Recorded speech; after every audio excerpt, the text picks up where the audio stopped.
గురుగారు ఇంకోటి అంటే తాయెత్తులు చాలామంది తావీధులు అంటారు.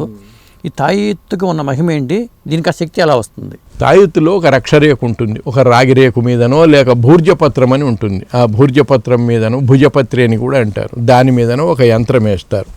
ఆ యంత్రములో ఆ మంత్రము సంబంధమైన దేవత యొక్క మంత్రము కానీ లేకపోతే ఆ మంత్రానికి సంబంధించిన బీజాక్షరాలు కానీ ఏదో ఉంటుంది, సంఖ్యలు కానీ ఏవో ఉంటాయి. వాటి మీద ఆ దేవతను ఆవాహన చేసి షోడశోపచార పూజలు చేసి ఆ అమ్మవారు దాని మీద ఉన్నదని భావించి దానికి పూజ చేసి ఆ యంత్రాన్ని తావీజులో పెట్టి ఇచ్చి కట్టుకోమంటారు.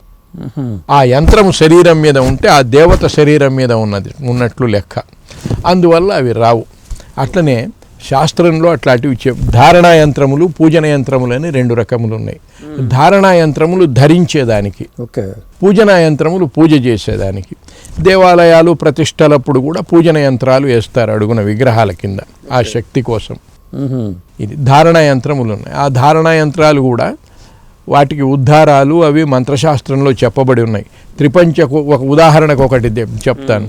త్రిపంచకోష్టేషు విలిఖ్య శూలిని ససాధ్యనామాంకిత మధ్య సంస్థాం రేఖాశిరకల్పిత శూలయుక్తం ఏతద్యంత్రం మహాభూత పిశాచవైరి.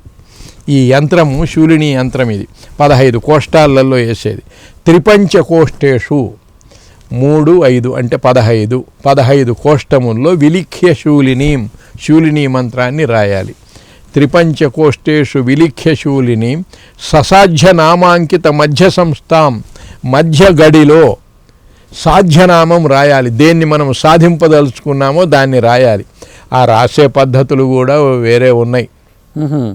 షష్ట్యంతం సాధక పదం, సాధకుడి పేరు షష్ఠీ విభక్తి అంతంలో రావాలి.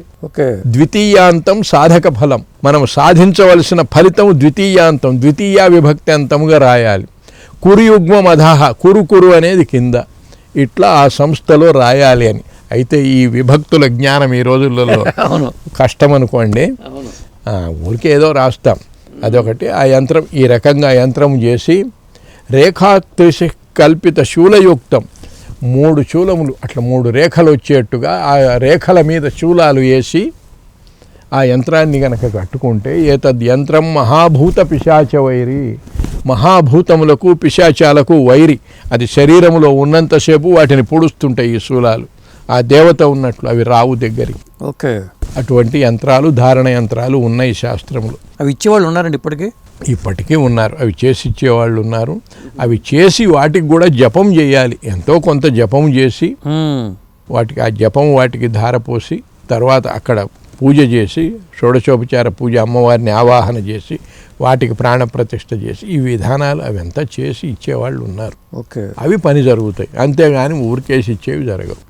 ఊరికే వేసి ఇస్తే అది వాడి శక్తిని బట్టి అవే జరగవు. ఇక నమ్మకంతో తగ్గించుకోవటం తగ్గవచ్చు, తగ్గకపోవచ్చు, చెప్పలేం. కానీ పద్ధతి మాత్రము ఈ పద్ధతి ఆ రకంగా చెయ్యాలి యంత్రాలు. అయితే మనం ఎక్కడ ఇవన్నీ